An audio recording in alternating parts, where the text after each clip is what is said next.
Ladies and gentlemen, please welcome Greg Simoneau from the abandoned sea bags on the waterfront. There he is, Greg Simoneau. Them man never been ready for the chaos. I stay ready, never take day off. Train for the action, it's payoff. Deliver that straight, no mailbox. First class talk, I'll top tier walk out. Awesome, thank you. Thanks, Plymouth. Oh, great. Good to be here in the old sea bags. Sorry they couldn't make it here on the waterfront. I'd like to thank the local scene for having me. Thank you. I'd like to thank Dan in the booth. Thanks, Dan.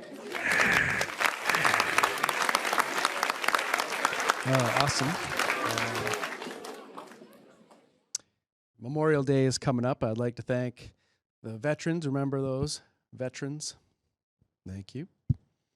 And I think that takes care of everything. Let's get it. Yeah.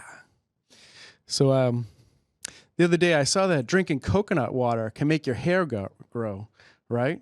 So I thought, I bet it takes 50 coconut waters just to make one hair in the back go bing. Yeah, and I was like, oh, what's good for hair growth? Coconut water. Gross. I don't want to drink that. If I drink coconut water, after one sip, I better look like Chewbacca, okay? That's what it's going to take. Sometimes you get a hair product, and it tingles or stings, and that's how you know it's working. Well, I don't want to know if it's working. Just stop making it sting. Hey.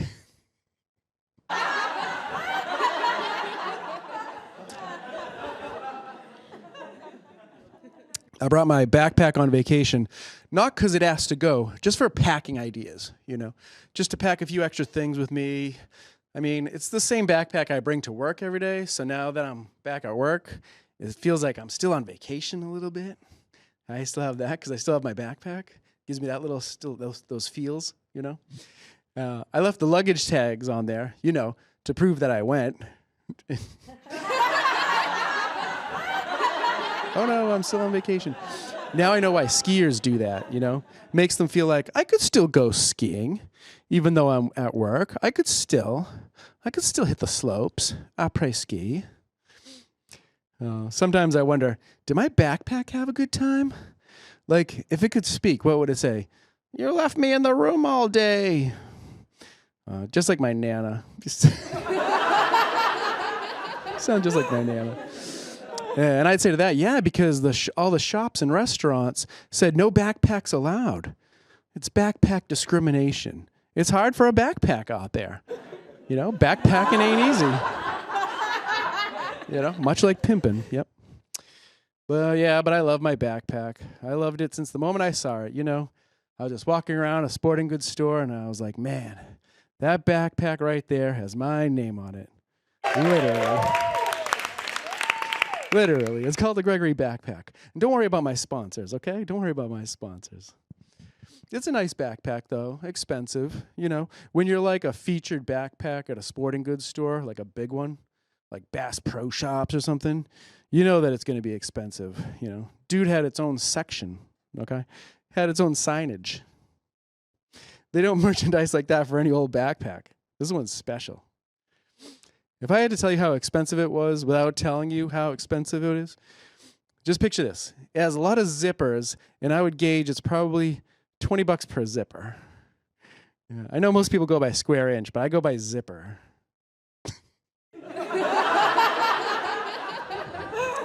And now you can get add-ons, like if you want to drink water out of your backpack, that's an extra cost. $20 or $30, you can buy a bladder for your backpack. You got to buy parts for it. What's next? Am I going to have to buy a kidney for my backpack? What's next? Right? It's a nice backpack, though. It's probably too nice for me. I stick peanut butter and jelly sandwiches in it, I can feel the backpack being like, really? You bought me for this? For peanut butter and jelly sandwiches? Usually people put Cliff Bars and champagne in me. Come on.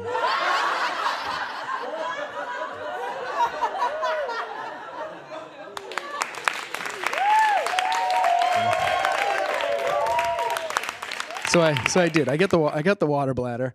I remember the first time using it. It tasted kind of plasticky, and I was like, "Ooh, I don't know if I like that." And my bag was like, "Yeah, it's the taste of new. That's what you're tasting. You're tasting new. You're tasting extravagance." Oh, okay. And that water bladder, it adds a lot of weight. Sometimes people say, "I have the weight of the world on my shoulders." Well, I have the weight of 1.2 gallons of water on my shoulders. It's tough.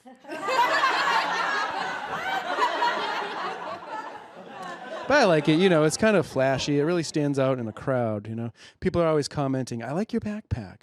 It's real flashy, because it's like that neon yellow. It gets dirty real easy, just like some women I know. When people look interested, I always say, looking's free, but touching's going to cost you. And ironically, I hear that from a lot of women hikers. It's a backpack culture, And my reply to them is, then don't come in my tent. Fine. Tents. I remember I was out camping with my parents, and they had a separate tent, and I was just little, innocent, And I went over there, and I peed on their tent while they were in it. And I used one of my dad's favorite phrases, "Here comes the waterworks." It was raining that night a little bit, so I didn't think they could tell. But they could tell, It's like when a rogue stream comes out of nowhere at a car wash, But also, we had campfire asparagus that night, so an unusual choice, but a definite giveaway.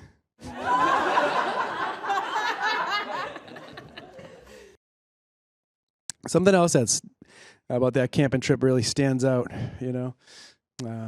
I won the farting contest on that trip, and it's because I had a secret weapon. I actually read the ingredients in the How to Fart cookbook. Yeah, I figured if he's not going to use his Father's Day present, then I will. Yeah. I remember my uncle saying after one submission, "Holy crap, that thing had a tail." It was the Chinese dragon kite of farts. Fart jokes, really.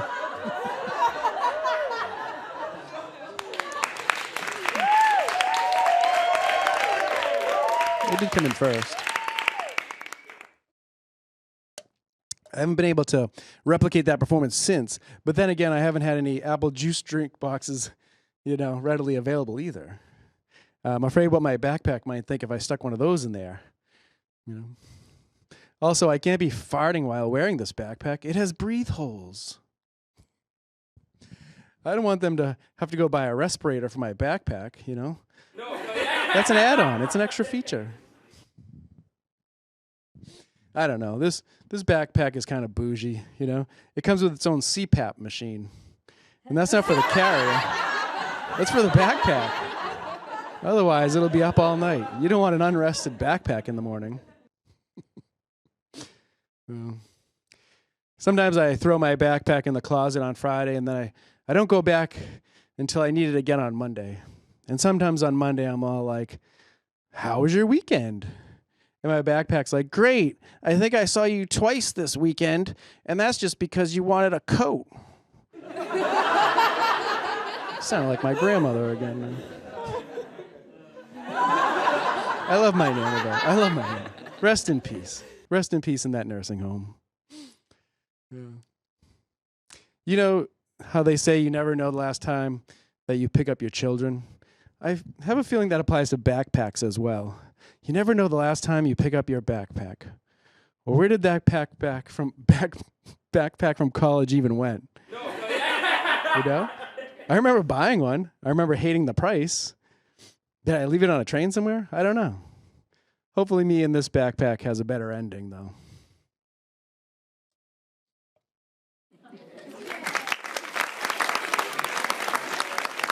Oh, wait, there's more. Sometimes I think I glorify my backpack too much, But it's like whenever I'm with it, I just have a good feeling. I want to start to sing a song, Why do birds suddenly appear every time you are near? Then I remember, And then I remember, oh yeah, I bought that bird attractant feature for this backpack in case I wanted to go bird watching. And that explains all these birds. Sometimes I think this backpack is so cool that it could stop an armed robbery, you know? I don't know how, but it feels like it could. It has a lot of straps, you know? They're not robotic straps. I didn't pay the extra fee for those. But I just think it could, you know, a strangling situation. The cop shows up and all the robbers are tied up with this single backpack. I don't know. It's possible. Yeah. Some people think this is crazy, but I'll pack a cheese and wine in my backpack and do like a cheese and wine on the commons, you know, for the afternoon. You know, just the two of us. And people might think I'm crazy, but it's just something I like to do. And my wife will be like, where were you, you know? What were you doing all afternoon? I don't know, it's just me in the backpack. Just backpacking. And I don't really drink wine, you know? I don't really drink wine. It's just such a bougie backpack. It insisted, you know? It didn't talk to me directly. That was an upgrade. But that's an added feature. But inside the backpack is just lined with wine pairings. So I felt the need to use that part, you know. One time I tried to put some cheap beer in the backpack, but I couldn't get the zipper to open. And my buddy had some like fancy craft beers, and I was like, yeah, try it. I don't know. He was like, yeah, put them right in there. He was like, yeah, it opened right up. Yeah, the zipper's working fine. That's strange. The other day I was trying to fill up the water bladder with tap water. And it just kept gurgling out a little bit. And I was like, oh, what? Let me read the instructions. What is it, Perrier only? You know? So I looked at the tiny writing on it, and it said no, please wash hands first. I was like, geez. And after that, underneath that, it said Poland Springs only. And I was like, oh, please wash hands first. Yeah. Well, it's really not going to like it when I use that urine filtration device I bought for it.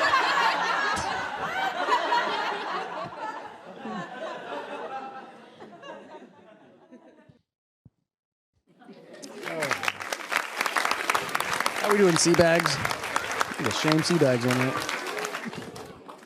I like, there's another thing I like. I like drinking coffee before work because it gives me the right amount of craziness to deal with my job, you know? I used to drink way too much coffee, and that's because I worked at this place that sold coffee, you know? And it was free, so I would drink as much as I want. And it was believed to be free, right? I would drink it morning and night, and that's not good.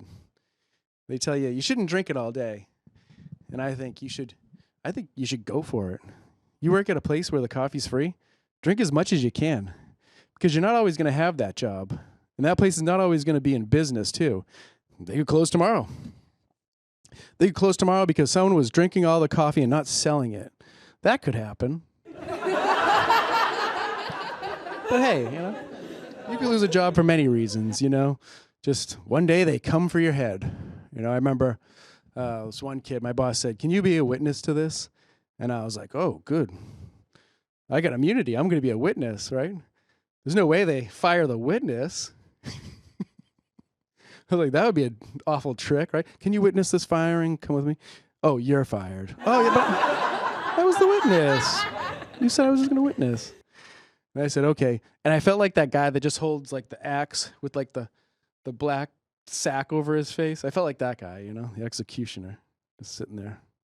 And I said, okay. And we walked up to this kid, you know, and he knew he was going to be fired. We brought him out back, and we said, okay, you know, so here's the deal. And he said, you know what? I was going to pay for that sandwich. And we were like, well, this ain't about the sandwich. We're here about the money, the missing money. We'll get back to that sandwich, though. And I remember him saying, this place sucks, and you suck, but you're cool. He said to me I was cool. And I was like, well, that is cool, you know? He didn't like the boss of the place. That's high praise right there. I remember this other kid got fired because I ratted him out, you know? He used to put stickers on sandwiches for his friends so they could get a deal, you know? He put hot dog, 99 cents, And you print that sticker and then out for like a $12 sub, you know. And I ratted him out for that. The old hot dog for a sandwich routine. That old game. I was on to him. Sounds like a game they play in prison, you know. The old hot dog for a sandwich. They liked that I did that so much that they gave me a catalog and said I could pick any one thing out of it. And I picked a radio. So now I have that memory filed in my brain as a hot dog for a sandwich for a radio. I don't know. It's got like a nose attack. Yeah. But so the moral is never trust me at work. Also, never trust a guy with two first names, you know? I only have one first name, so you only have to trust me halfway, okay? Trust is a weird thing, you know? I don't trust anybody. What am I, from the South?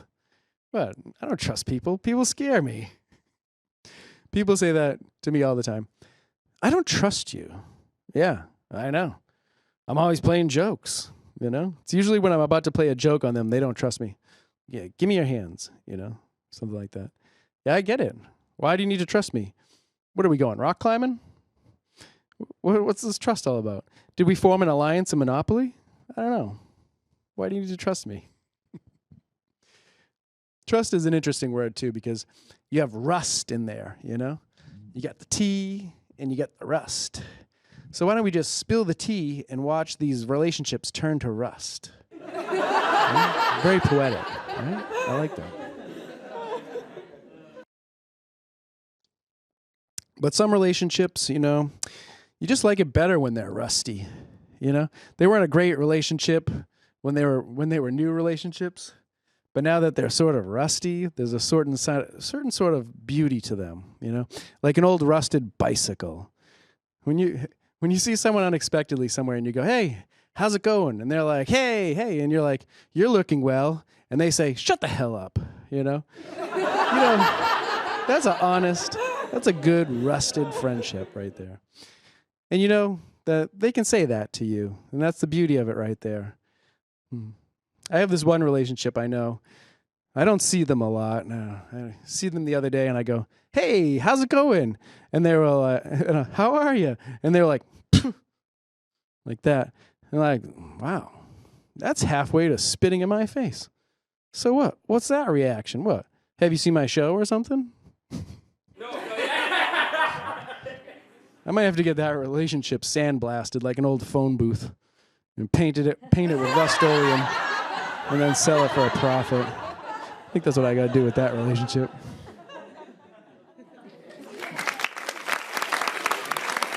Seabags, you still with me?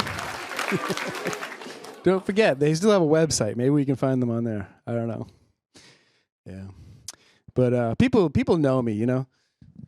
They know I like to get the deals. Thrifting, you know. Sometimes I go in there and it's whether I'm in the mood. You know, it goes in waves. Sometimes I go in there, I don't buy anything, you know. I always blame the thrift store if I don't buy anything, you know. These prices are like real prices. Almost. That's why I didn't buy anything. I love getting stuff for a deal. Yeah. And when friends and family come over, I like to show them that deal. Look at this. Look at this right here. I got this for $4. You know, it's easily worth $6 on the open market. And they're amazed every time.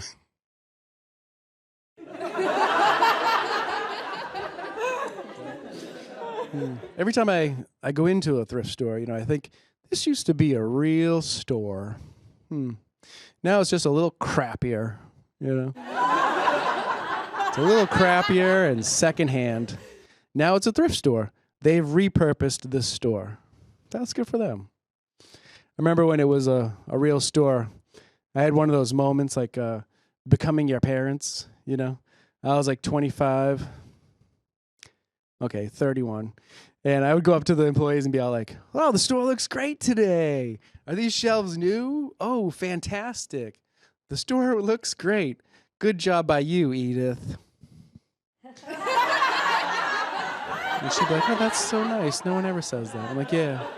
And it was weird because this came out, I only had one employee working, you know. I'm like, that's when you knew something was up. Was there a dark web boycott I didn't know about? I don't know. What's going on there?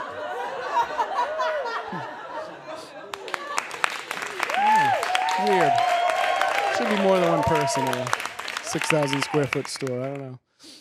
Now when I go in there, now that it's a thrift store, I barely ever talk to the people that work there. You know, I try not to even make eye contact with them. You know, they just scare me. You know, I'll be like, oh, I love what you did with the place.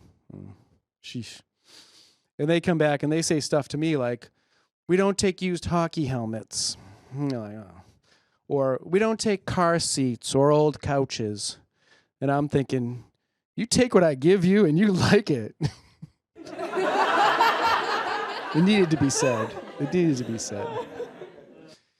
And sometimes when I'm donating, they say, how are you doing today, sir? And I go, oh, sir? Sir was my father's name. You can just call me most generous donator. I prefer that. Hey, one time they said, oh, somebody likes Christmas. And I was like, yeah, I like Christmas. So what? So me and my friends like to get jolly. What's it to you? You know? So I'm an elf head. You got a problem with that, Chief? I wish I said that. I just went along my way. And they handed me my coupon, and that was it. Yeah, I wish I said that. One time a kid said while I was donating, oh, that's going to hurt. And I was like, what's going to hurt? And he said, you're donating this old Sega Dreamcast. I'm like, yeah? And he's like, oh, I'd love to have that, but they don't let us buy things until it's been on the shelf for 2 days. Oh. And after that, I could just picture him staring at the shelf it's on, like salivating for 2 days. 48 hours, 2 more hours, it'll be 48 hours. It's up. Oh, it's up. Okay. Good, I can buy it. I don't know. What do you want that for? And I said to him, is that why the good stuff is always hidden in the wrong sections, you know? And then he said, it's you. And I'm like, yep.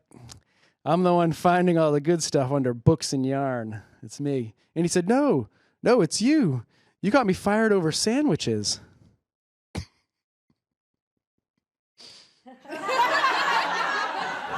good to see he's doing well, though.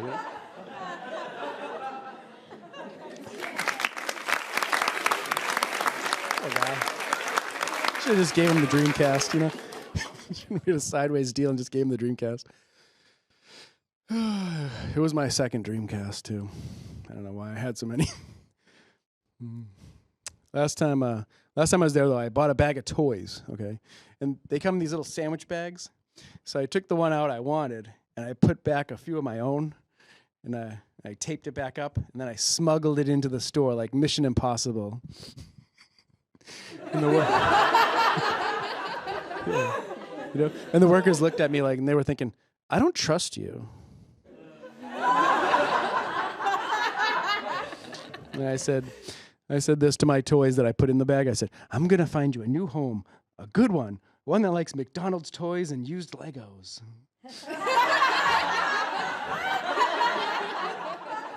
Yeah, what's with all the old McDonald's toys clogging up all the peg hooks at the thrift store anyways, you know? If I knew this, I wouldn't have eaten all that McDonald's last month. Would have just came in here and bought them. Would have saved me some money and calories. A double whammy for me. And who's donating all these old McDonald's toys, you know? You have recycling every other week. Just throw them in there, you know? My mom would say, oh, no, a poor child will get this toy when I donated it. And I'd say, Mom, all the poor kids have is McDonald's toys.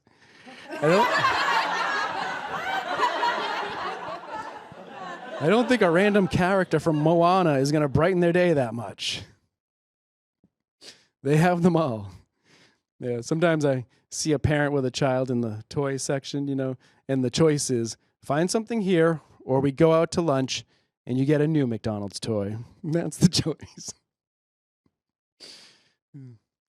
I like going in there and finding pieces that speak to me, you know, that really speak to me. I was in there the other day and I found a Kylo Ren action figure. And when I pressed the button on it, it said, you're a scavenger, aren't you? And I was like, yep, this is me. All day, this is me.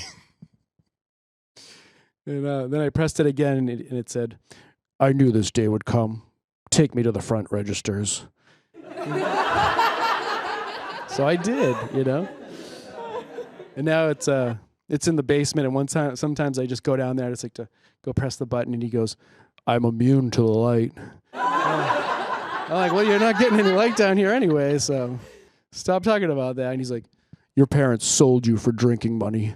And I was like, Kylo Ren, stop trying to gaslight me right there, okay? You're a Disney Store reject. How did they get these quotes in this thing anyways?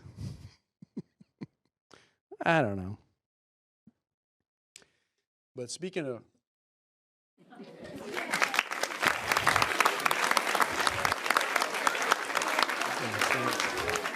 Speaking of Star Wars, though, did you guys watch the whole Andor thing? Did you watch the rest of Andor?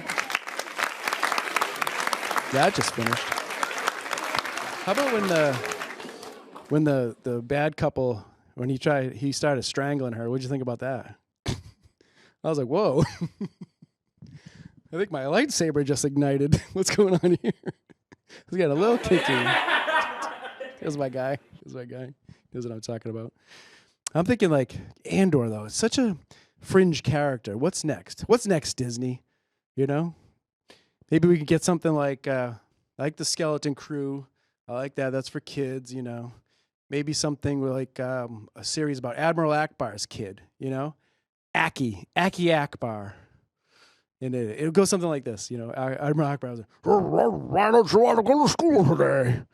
And little Aki Akbar will be like, I don't want to go to school because my teacher is a Sith Lord. Oh, that's preposterous. The Sith haven't been around in a millennium. Yeah, something like that. Don't even say it's a trap. We'll go into school. Maybe you'll get a red lightsaber out of it or something. I would watch that. All right. Thanks a lot, guys. Catch me in the new film, Backpack 2000, Return of the Backpack, Backpack Express, starring Florence Pugh as my manager and crusty old Kingston's own Chris Cooper as the Penguin. Awesome. Good night.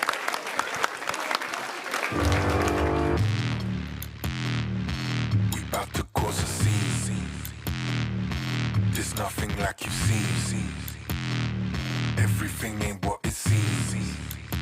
Whoa, whoa, whoa, whoa. Them man never been ready for the chaos. I stay ready, never take day off. Train for the action, it's payoff. Deliver that.